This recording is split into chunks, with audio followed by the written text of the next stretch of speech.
Olá, tudo bem? Que gostoso poder falar sobre esse quarto ano, iniciando justamente o nosso curso com um dos temas que eu mais gosto, que é falar sobre a natureza. Eu, quando estava na escola, biologia era uma matéria que para mim fazia muito sentido. Estudava a vida, as relações entre seres humanos, o que acontecia dentro do nosso corpo. Então, eu pessoalmente tenho um carinho muito especial por essa temática. E uma das maneiras gostosas de abrir essa atividade é justamente pedindo que os alunos comentem se eles têm algum animal de estimação ou já tiveram. Você vai perceber que muita gente hoje em dia tem algum animal. Pode ser cachorro, gato, alguns têm bichos exóticos como iguanas, cobras, formigas e até aranhas ou sapos. E uma coisa bacana seria pedir que cada um contasse um pouquinho assim, o nome, o que tem de diferente, quais são as principais habilidades ou características, como é que foi a história daquele animal, por que escolheu esse e não aquele, o que tem de gostoso, qual é o lado difícil de cuidar, porque no fundo a gente quer trabalhar fundamentalmente a diversidade e a convivência.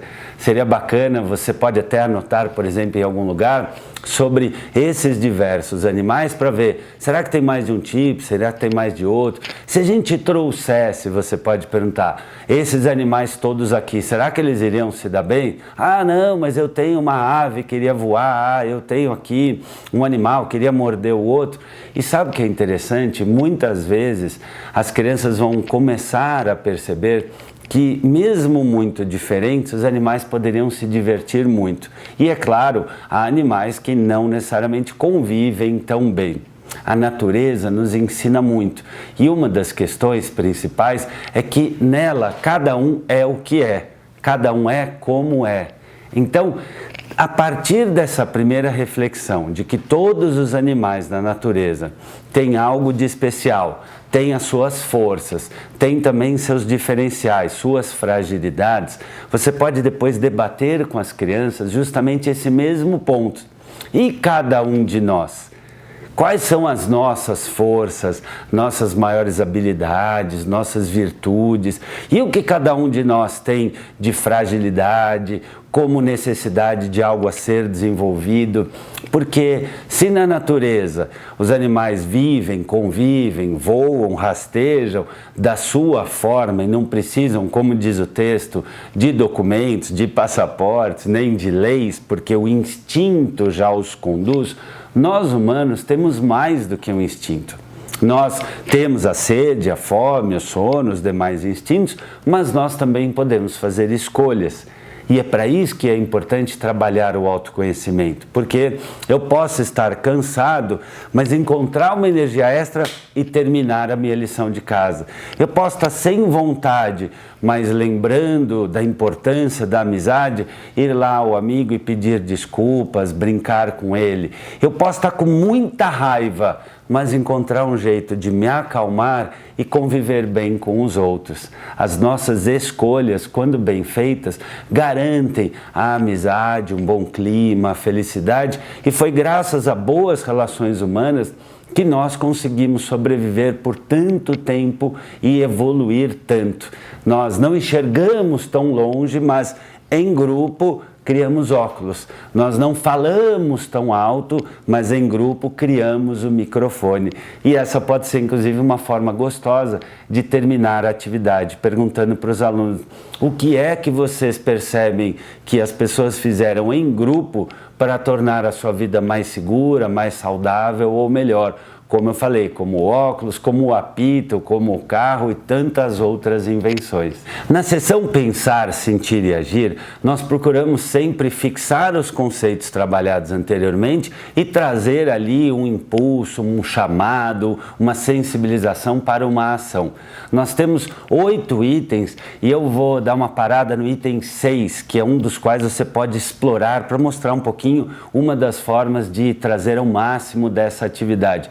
Como você vê aí na sua tela, nós temos empatia, vaidade, generosidade, impaciência, cooperação e mau humor.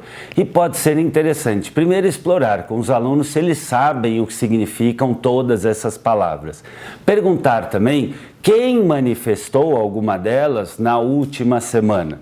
Provavelmente todos os alunos sentiram um pouco disso no seu dia a dia. Bom, e aí, como foi? Porque às vezes eu manifestei o meu humor ficando sozinho, resmungando. Às vezes eu manifestei a minha empatia visitando a minha avó, ajudando algum amigo que estava em dificuldade. Às vezes eu fiz isso de uma maneira inadequada. Às vezes eu vejo uma pessoa ali que está sentindo irritação ou tristeza e existe um limite, uma delicadeza entre ir lá e falar: oi, posso te ajudar? E a pessoa dizer: não, eu quero ficar sozinho. Existe um primeiro movimento de dizer: poxa, mas se você precisar de alguma coisa, eu estou aqui, você não quer mesmo conversar? Isso é delicado. Agora, ficar insistindo, mesmo que o impulso seja a empatia, pode se tornar para o outro invasivo. As relações humanas, elas são assim, são delicadas, são complexas. E estimular que o nosso aluno nunca seja indiferente, nem a si, nem ao outro, mas também tenha o timing, também tenha a delicadeza e o respeito, são elementos importantes da inteligência emocional, que é o que a gente procura desenvolver nesse comecinho do curso.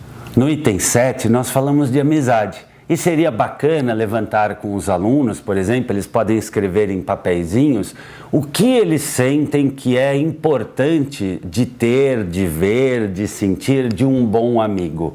Ironicamente, muitas vezes as pessoas não expressam aquilo que esperam e poder oportunizar que as crianças digam: olha, eu espero de um bom amigo, eu gosto de ver de um bom amigo essa atitude, eu gosto de sentir com um bom amigo isso ou aquilo, pode proporcionar para a turma descobertas bem interessantes. Às vezes algum amigo vai dizer: eu prefiro ficar sozinho, eu prefiro que me respeitem, eu prefiro que me ajudem. Olha, eu acho super importante quando alguém me estende a mão. E só esse debate, abre aspas, né, poderia possibilitar uma conversa bacana, útil, que tornasse as amizades ali mais fluidas. Você sabe muito bem, tem turmas que andam muito bem, muito tranquilas, às vezes tem umas turmas com um pouco mais de inimizade, ainda mais dessa fase, e possibilitar essa conversa por meio de papeizinhos, ou mesmo as pessoas dizendo: eu me sinto muito bem quando, eu espero de um bom amigo que, para mim um amigo é aquele que, por meio de palavras, por meio de escrita ou mesmo por desenho. E no item 8 nós falamos de felicidade e pode ficar uma sugestão bem bacana pedir que os alunos, até a próxima aula de OPE, digam o que cada um fez para tornar alguém feliz. Pode ser um animal de estimação, linkando com o texto anterior, pode ser alguém da família, pode ser até um desconhecido. Você pode colocar ali esta proposta e depois começa na aula seguinte a debater. E aí? Vamos ver na aula que vem quem vai poder contar situações bacanas e o que a gente percebeu do outro e, mais importante, como a gente se sentiu. A melhor versão de si mesmo. Pode ser interessante você abrir essa aula mostrando, por exemplo, a foto, como você vê aí na sua tela, de uma maçã bem bonita e de uma maçã jamais estragada. De um brilhante bem bonito e de uma bijuteria assim bem mal feita. Um carro super lavadinho, super bonito e um carro ali mais sujo, mais amassado. E perguntar para os alunos: qual desses dois objetos vocês acham que é melhor? Qual deles vocês escolheriam? O que é que tem um, o que é que não tem no outro? E todos vão, de alguma forma, provavelmente, indicar o cuidado, a beleza, o brilho, aquilo que aparenta algo bacana. E aí você traz essa reflexão. E nós? Quando que nós podemos mostrar um poder pessoal, uma beleza, um magnetismo, um carisma, mostrar a elegância, mostrar a nossa força? Nós podemos mostrar tudo isso cuidando bem do nosso corpo, das nossas roupas, da nossa postura, dos nossos materiais. E muito mais importante do que a aparência física é como nos sentimos por dentro. De nada adianta parecer muito forte, muito corajoso, muito destemido, mas a verdade é a gente se sentir inseguro. Uma outra maneira de explorar a atividade poderia ser mostrar para eles fotos de vários dos super-heróis e perguntar o que vocês notam entre esses super-heróis, o que tem de similar, de parecido e o que tem de diferente. Como mostra o texto, muitos desses super-heróis têm roupas chamativas, têm uma atitude positiva, mas praticamente todos eles mostram-se numa posição de empoderamento.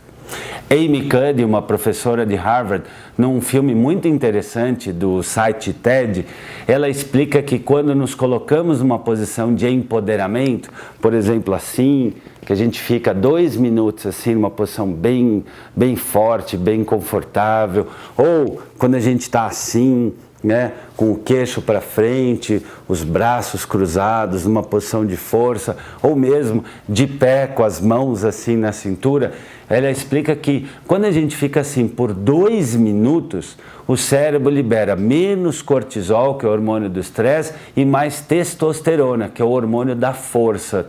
E é interessante isso medido pela saliva. A gente notar que, seja numa entrevista de emprego, antes de entrar num jogo de futebol, às vezes antes de fazer uma tarefa que intelectualmente é muito difícil, ou até ter uma conversa importante, ou mesmo eu vou para fazer um recital de piano, vou tocar flauta, enfim, vou me apresentar em público, eu preciso daquela força interior. Existe a força do corpo, existe a força do pensamento. E esses 2 itens são trabalhados aqui na turma. Você pode até, inclusive, dividir a turma em duas equipes e pedir que uma equipe fique por 2 minutos numa posição de empoderamento. A outra turma fique por 2 minutos numa posição de desempoderamento. Assim, deitado. Simplesmente sem falar nada. Pede que eles fiquem 2 minutos. E aí depois eles vão ler um texto. Se você medir o tempo médio de leitura de uma equipe e de outra, você vai ver que muito provavelmente a equipe que estava empoderada fica mais pronta, fica mais alerta, fica até mais motivada. E disso você pode trazer a reflexão que está aqui proposta. A nossa postura física, a nossa postura mental faz toda a diferença nos aproximar da felicidade e do sucesso. Para trabalhar o pensar, sentir e agir, uma das maneiras que você poderia explorar é entrar com óculos, pode ser um óculos escuro, e comentar com os alunos, falar, nossa, vocês parecem ter ficado mais bronzeados, mais escuros, o dia hoje está mais escuro, eles vão começar a te olhar estranho, você fala assim, o que será que está acontecendo? Eles vão dizer, você está de óculos. Pois é, e aí você pergunta para eles, o que muda quando a gente põe um óculos, tenha ele grau ou cor?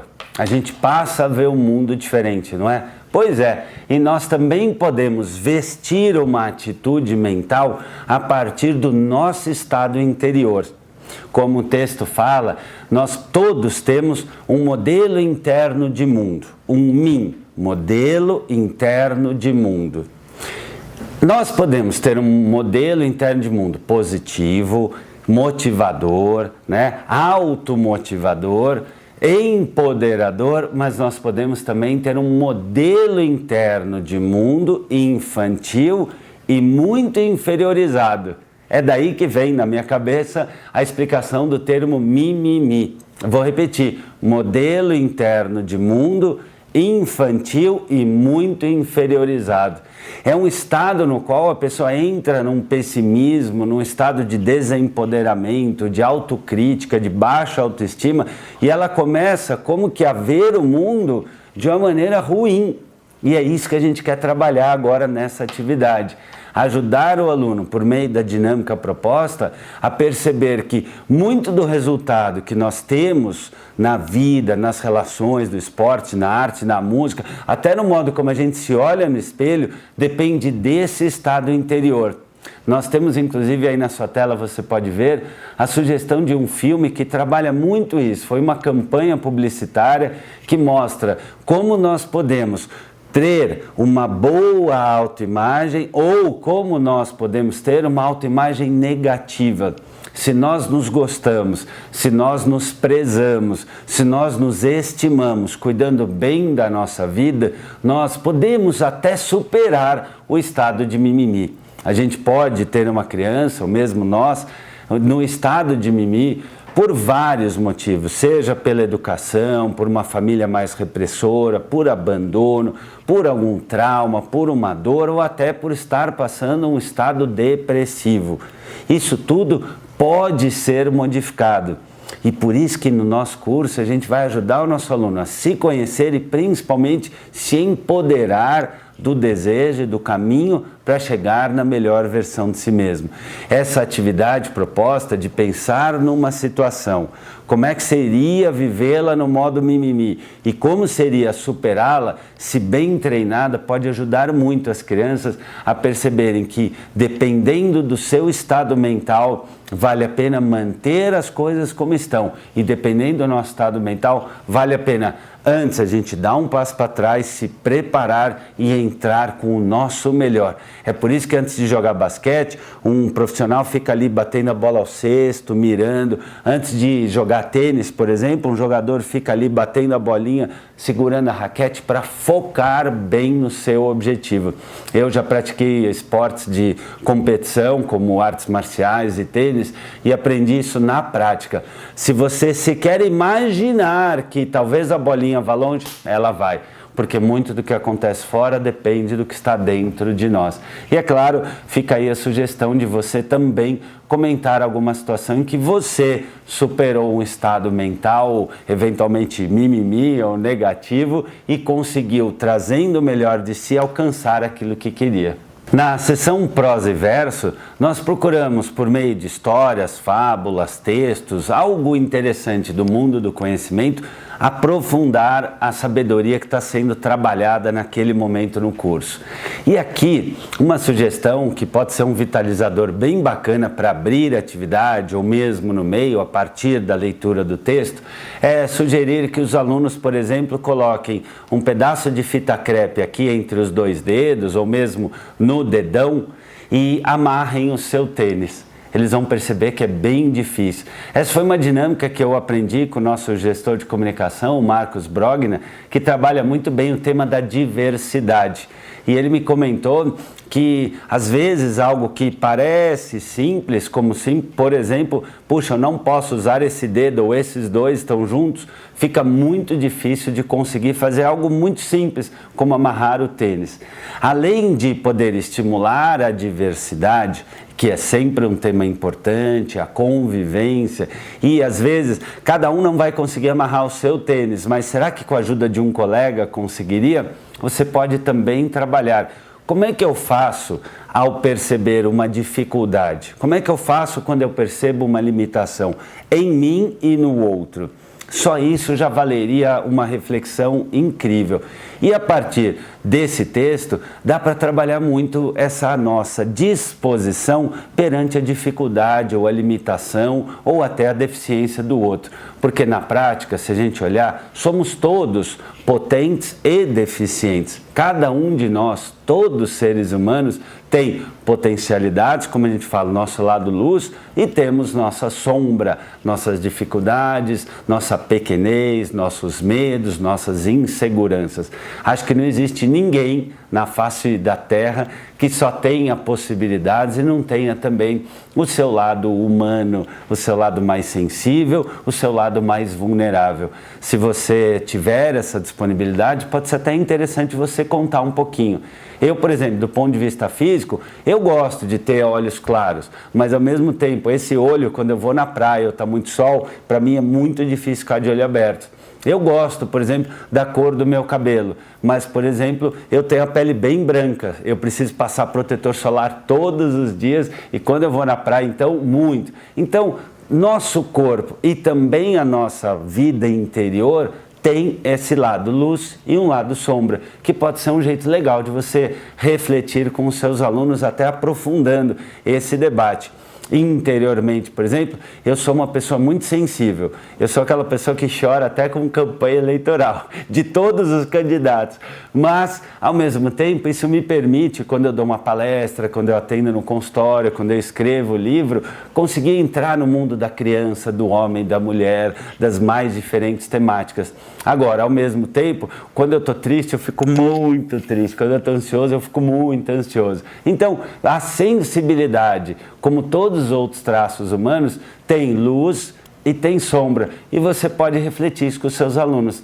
Pedir que em pequenos grupos eles conversem sobre isso, ou mesmo, imagina que você pode pedir que cada um faça um desenho de si mesmo, colocando luz e sombra. E mais ainda, o que cada um de nós pode fazer para ajudar ou aliviar ou acolher o lado sombra do outro. Uma dinâmica que eu gosto muito de utilizar e cabe muito nesse momento de trabalhar valores e atitudes, que é a etapa do curso em que a gente reforça, explicita a importância de pelo menos 2 valores, trabalhando a definição, trabalhando a prática deles no dia a dia e sempre a gente sugere remontando a e hoje, e amanhã, e nesta semana, ou e nos últimos dias, quem praticou, quem deixou de praticar, como se sentiu, como é que poderia ter se sentido se aplicasse aquele valor, porque nós definimos o valor como uma bússola interior, que nos aproxima ou nos afasta de algo ou de alguém.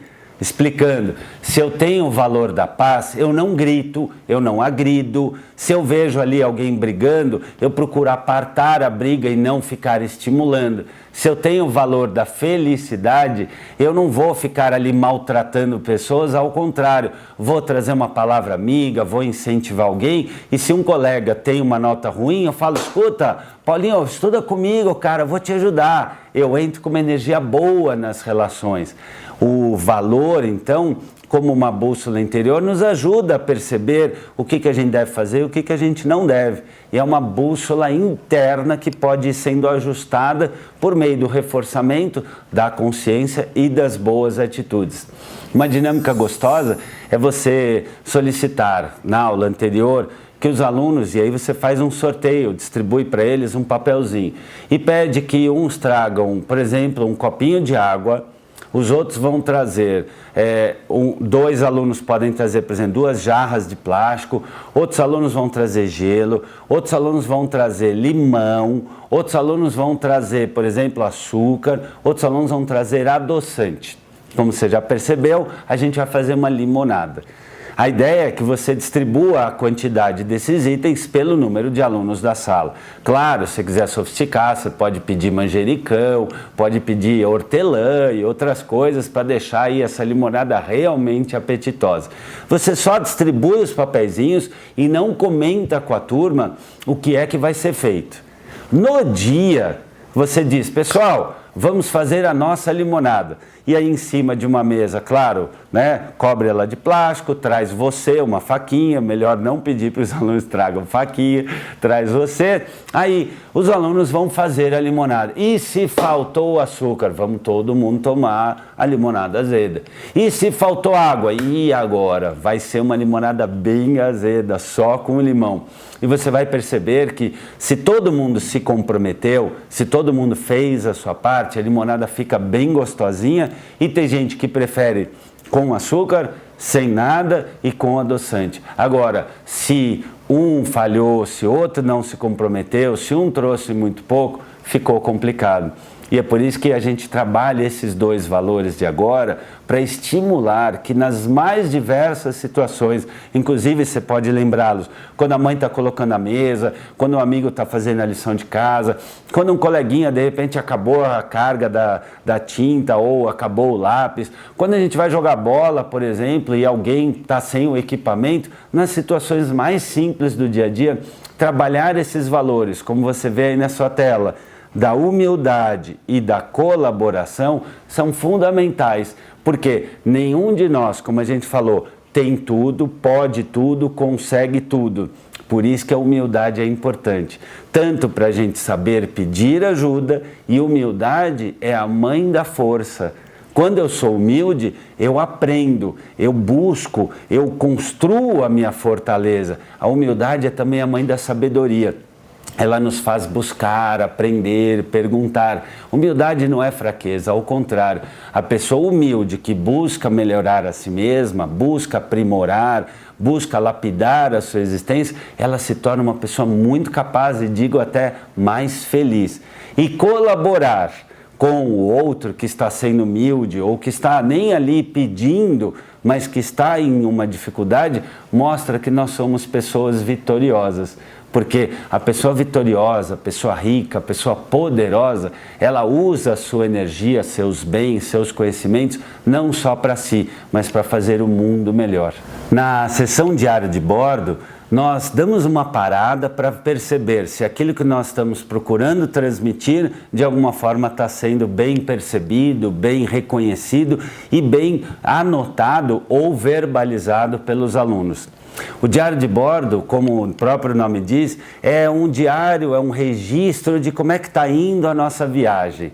Cada aluno pode perceber o curso de uma maneira diferente, pode aprender mais uns tópicos do que de outros, e aí o diário de bordo nos ajuda, por meio de registros objetivos, fazer perceber esse alinhamento entre a nossa mediação e a recepção dos alunos, e também oportuniza que cada aluno perceba, conheça, explore aquilo que os colegas reconheceram como interessante, importante ou mais relevante do curso. Nessa etapa aqui, a gente pede que cada aluno, nesse momento, por exemplo, registre sobre o que descobriu de si. E aí você pode fazer isso por meio de cartazes, pode colocar numa folha A3, pode colocar aqui no livro e também num grande mural, porque lembra, a gente começou o módulo falando dos vários animais da natureza.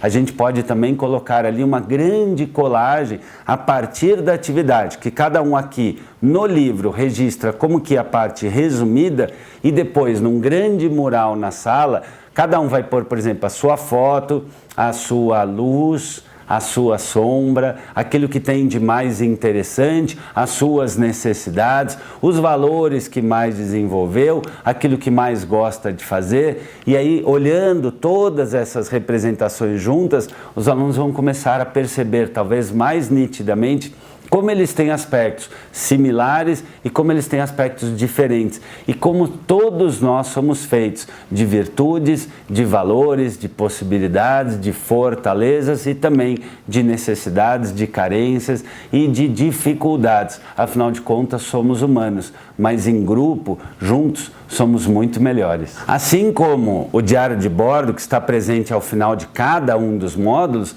a seção Ideias em Rede traz a sugestão de um livro que de alguma forma pode inspirar, pode trazer aquele passo além. Claro que se você tiver a possibilidade de disponibilizá-lo para os alunos, deixando pelo menos um exemplar na biblioteca, ou então sugerir que os alunos o adquiram.